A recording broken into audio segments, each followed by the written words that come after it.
فرماتے تھے کہ میں تو اپنے قاتل کو ہدیہ دینا چاہتا ہوں، تحفہ دینا چاہتا ہوں، میرے قاتل کو ہدیہ دینا چاہتا ہوں، تحفہ دینا چاہتا ہوں، قریب کرنا چاہتا ہوں، اور وہ میرے قتل کا ارادہ رکھتا ہے۔ بیانات ہیں علی رضی اللہ تعالی عنہ کے۔ میرے دوستوں عزیزوں، ہمیں چاہیے کہ علم قرآنوں سے دیں، اس لیے کہ قرآنوں نے علم و عمل کو جمع کیا ہے، قرآنوں نے علم و عمل کو جمع کیا ہے،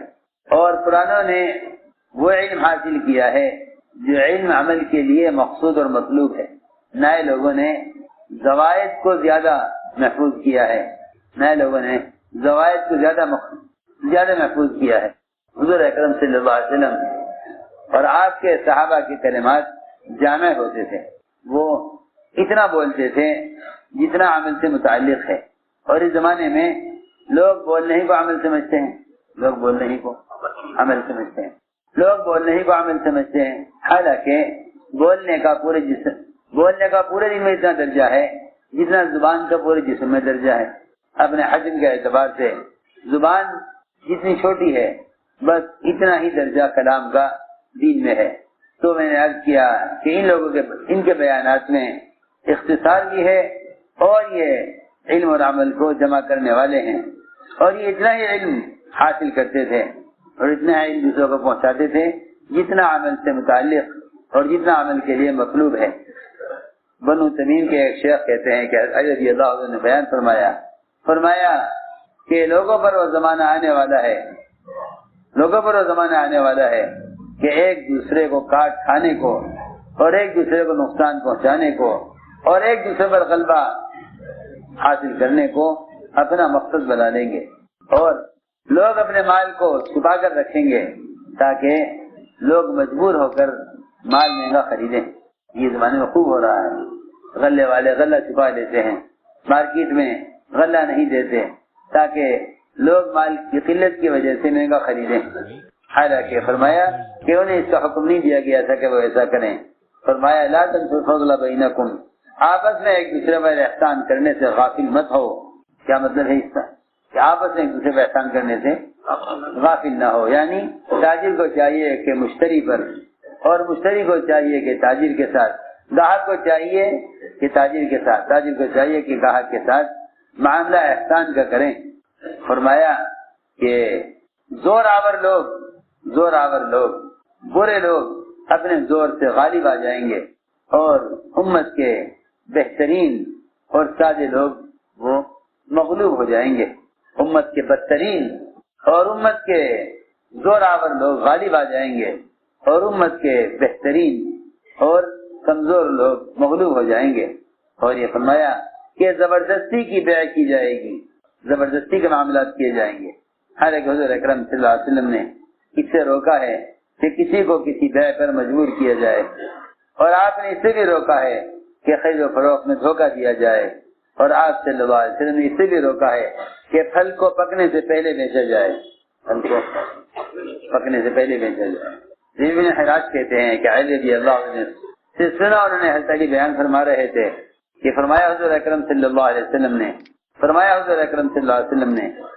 کہ مجھ پر کوئی آدمی جھوٹ نہ گڑھے، میری طرف سے کوئی وہ بات نقل نہ کرے جو میں نے نہیں کہی، اس لیے کہ روایت میں ہے، فرمایا حضور اکرم صلی اللہ علیہ وسلم نے من کذب علی متعمدا فلیتبوأ مقعدہ من النار، کہ جو کوئی ایسی بات کہے جو میں نے نہیں کہی ہے، میری طرف وہ بات منسوب کرے جو میں نے بیان نہیں کی ہے، فرمایا کہ وہ جہنم میں اپنا ٹھکانہ بنا لے۔ اس لیے حدیث کے بیان کرنے میں پوری تحقیق ہونی چاہیے کہ یہ حدیث ہے یا نہیں ہے۔ لوگ اخبار بیان کر دیتے ہیں، لوگ انہیں آگے حدیث کر کے بیان کر دیتے ہیں۔ فرمایا کہ کوئی بات نقل کی جائے اور وہ حدیث نہیں ہے، اور اس کے بارے میں یہ کہا جائے کہ اللہ کے نبی نے یوں فرمایا ہے، تو اس کے بارے میں سخت وعید ہے۔ فرمایا کہ اس کو چاہیے کہ جہنم میں اپنا ٹھکانہ بنا لے۔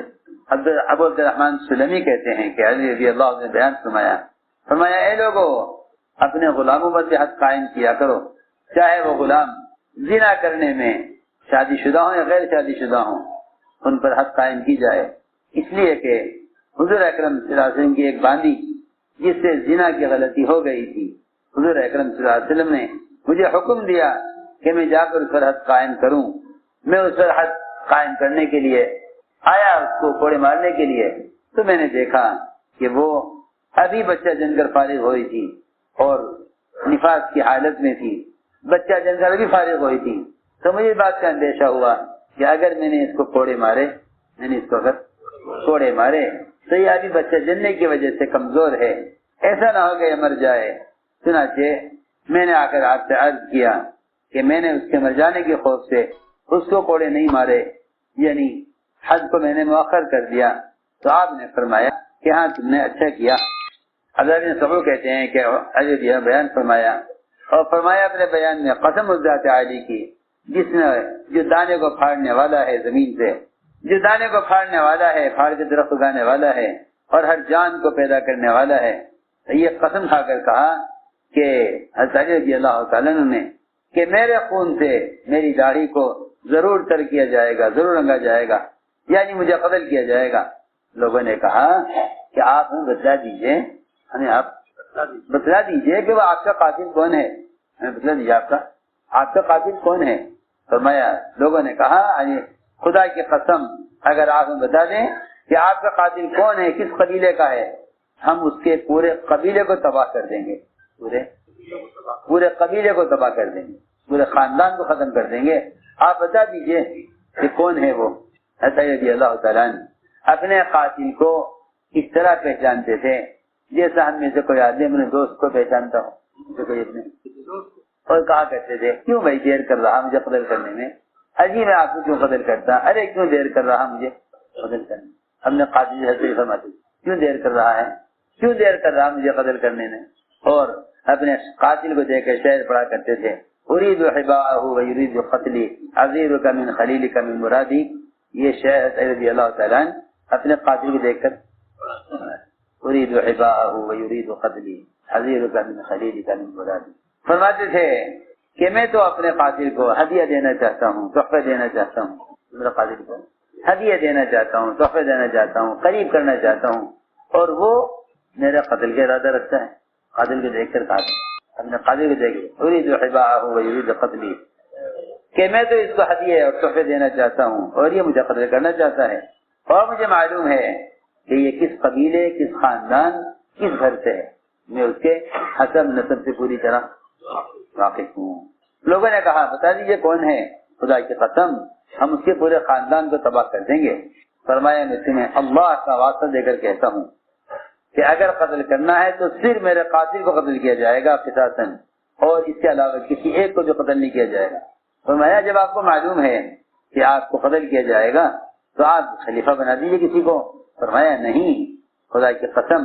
فرمایا نہیں، لیکن میں تمہیں اس اللہ کے حوالے کرتا ہوں تمہارے معاملے کو، جس طرح حضور اکرم صلی اللہ علیہ وسلم جس ذات کے حوالے اللہ حضور اکرم صلی اللہ علیہ وسلم تمہیں حوالے کر کے گئے ہیں، میں تمہیں اسی ذات کے حوالے کرتا ہوں. ایک روایت میں ہے علی رضی اللہ عنہ نے بیان فرمایا بیان میں اپنے اے لوگو قسم الذات علی کی جس کے سوا کوئی بات کے لائق نہیں، میں نے تمہارے مال میں سے تھوڑا یا زیادہ کبھی کچھ نہیں لیا. پھر اپنی آستین میں سے ایک عطر کی شیشی نکالی، اپنے آستین میں سے قمیص کی آستین میں سے ایک عطر کی شیشی نکالی جس میں عطر تھا. فرمایا صرف یہ ایک شیشی ہے میرے پاس، اور وہ بھی میں نے بیت المال سے نہیں لی ہے، بلکہ وہ مجھے ایک دیہات کے چودھری نے ہدیے میں دی تھی. اس کو بھی یہ کہہ رہے ہیں کہ میں نے تمہارے مال میں سے کبھی زیادہ کچھ نہیں لیا سوائے اس عطر کی شیشی کے جو مجھے ایک دیہات کے چودھری نے ہدیے میں دی. اور میں ابن مالک کہتے ہیں کہ علی بن طالب رضی اللہ عنہ نے بیان فرمایا کوفے کے منبر پر، اور یہ فرمایا کہ اگر میں خود سے حضور اکرم صلی اللہ علیہ وسلم سے کسی بات کے بارے میں سوال نہ کرتا، نہ پوچھتا، تو آپ خود بتانے میں ابتدا کرتے تھے، آپ خود مجھے بتانے میں ابتدا کرتے تھے. اور اگر میں آپ سے کوئی بات پوچھتا، کسی خیر کے بارے میں سوال کرتا، تو آپ مجھے بتلاتے، مجھے خبر دیتے. آپ نے مجھ سے ایک حدیث بیان کی اپنے رب کی طرف سے، یعنی حدیث قدسی، کہ فرماتے ہیں اللہ تعالی کہ میرے عرش پر بلند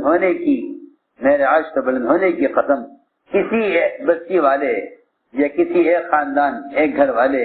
یا کوئی ایک تنہا آدمی کسی دیہات میں، کسی ویرانے میں، یہ تمام کے تمام لوگ میری معصیت پر، میری نافرمانی پر، جس سے مجھے نفرت ہے، اس پر سب مجتمع ہو جائیں، ایک کوئی بستی والے یا دیہات والے، آبادی اور گاؤں والے میری معصیت پر، نافرمانی پر جمع ہو جائیں جس سے مجھے نفرت ہے، پھر اس کے بعد وہ لوگ میری اطاعت کی طرف آ جائیں، پھر اس کے بعد وہ لوگ میری اطاعت کی طرف آ جائیں، تو فرمایا کہ میں ان سے اس عذاب کو ہٹا دوں گا جس عذاب سے کو وہ ناپسند کرتے ہیں، اور میں ان پر وہ رحمت لے آؤں گا جس رحمت کو وہ پسند کرتے ہیں، رحمت کو وہ پسند کرتے ہیں۔ اور یہ فرمایا گیا ساری بستی والے اور سارے گاؤں دیہات والے، یہاں سے کہ ایک فرد بھی، اگر یہ سب کے سب میری اطاعت پر جمع ہو جائیں اور سب میری اطاعت کریں جس سے، اور میرے دین پر چلیں جس سے مجھے محبت ہے، پھر وہ اس دین کو چھوڑ کر بے دینی کی طرف آ جائیں اور میری معصیت پر آ جائیں جس معصیت سے مجھے نفرت ہے، میں ان سے اپنی اس رحمت کو ہٹا لوں گا جس رحمت کو وہ چاہتے ہیں، ان کو عذاب لے آؤں گا جس عذاب کو وہ ناپسند کرتے ہیں۔ اللهم صل على سيدنا مولانا محمد وعلى آل سيدنا مولانا محمد كما صليت على إبراهيم وعلى آل إبراهيم إنك حميد مجيد۔ ربنا ظلمنا أنفسنا وإن لم تغفر لنا وترحمنا لنكونن من الخاسرين۔ اللهم إنا نستغفرك ونتوب إليك، اللهم إنا نستغفرك ونتوب إليك، اللهم إنا نستغفرك ونتوب إليك۔ ربنا آتنا في الدنيا حسنة وفي الآخرة حسنة وقنا عذاب النار۔ سبحان ربك رب العزة عما يصفون وسلام على المرسلين۔